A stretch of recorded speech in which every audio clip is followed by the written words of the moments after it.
ang kanyang motorsiklo may mas mahalaga daw papel sa kanyang tungkulin.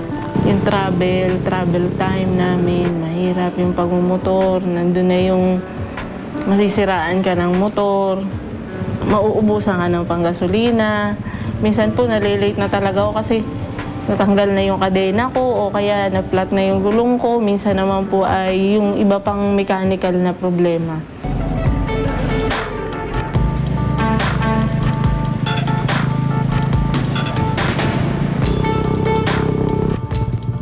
Isa lang ang Santa Maria Community Learning Center sa mga lugar kung saan siya nagtuturo.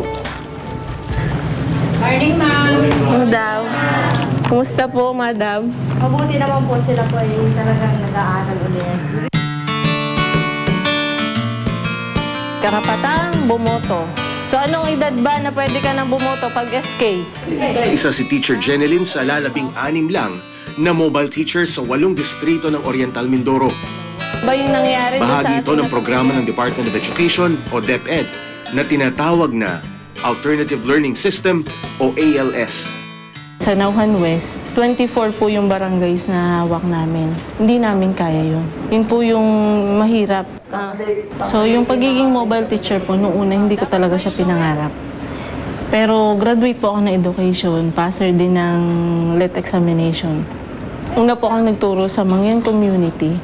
Tapos doon ko nakita na mas masarap magturo sa labas ng school kesa sa loob ng school. Ano daw ang ibig sabihin nun?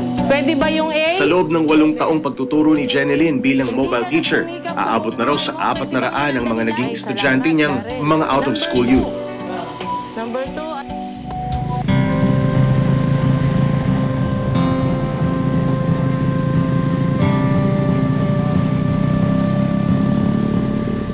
Dati po yung area kong pinuntahan ay 2 oras. Tapos pagbaba mo ng motor, magbabangka ka.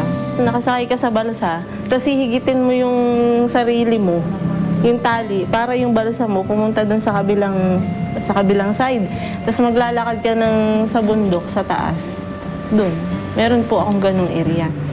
Alan pagpayapon! Magandang hapon! Magandang hapon po. Kaya pa rin, madam. Kaya pa. Ay, sinuntagon pa ng isa. Kakayain. So, taon-taon po, o kaya every 2 years, sumilipat po kami ng barangay.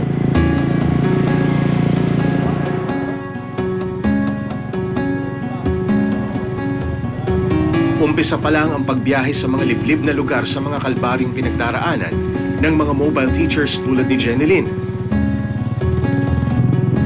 Pero mas higit na pagsubok sa kanilang trabaho ang paghikayat sa mga kabataang hindi nakakapag-aral. Ang pinakamahirap po yung mag-recruit. Kasi sa buong Nauhan, 11,000 po yung out-of-school youth namin.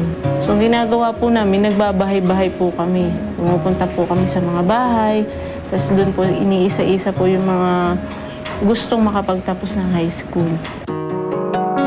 Para maengganyo ang mga estudyante niya na ipagpatuloy ang pag-aaral sa ilalim ng ALS, sinisikap ni Teacher Jeneline na iayon ang schedule ng kanilang leksyon depende sa pangaraw-araw na gawain ng kanyang mag-aaral.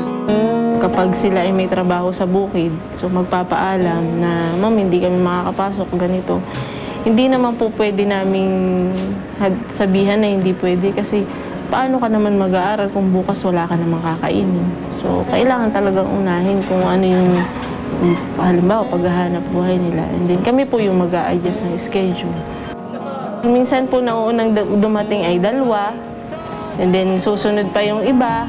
So hanggang makumpleto po yung learners namin, naghihintay po kami hanggang hapon dun sa kanilang pagdating. Kasi nga po, inuunawa namin yung sitwasyon.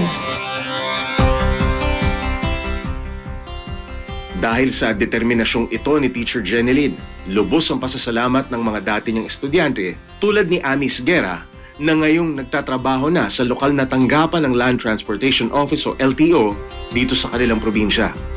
Secretary po ako dito. Insurance ng mga sasakyan. Si Ma'am Jen, para sa akin, kapatid ko siya, best friend. Napakagaling niyang umalalay sa amin. Talagang siya yung nagpupursige na para makatapos kami. Sabi niya sa amin, magkaroon lang tiwala sa sarili at sa kanya. Thankful ako kay Ma'am Jen. Dahil pinagtsagaan niya kami. Ito nga ako. Okay naman. May trabaho na.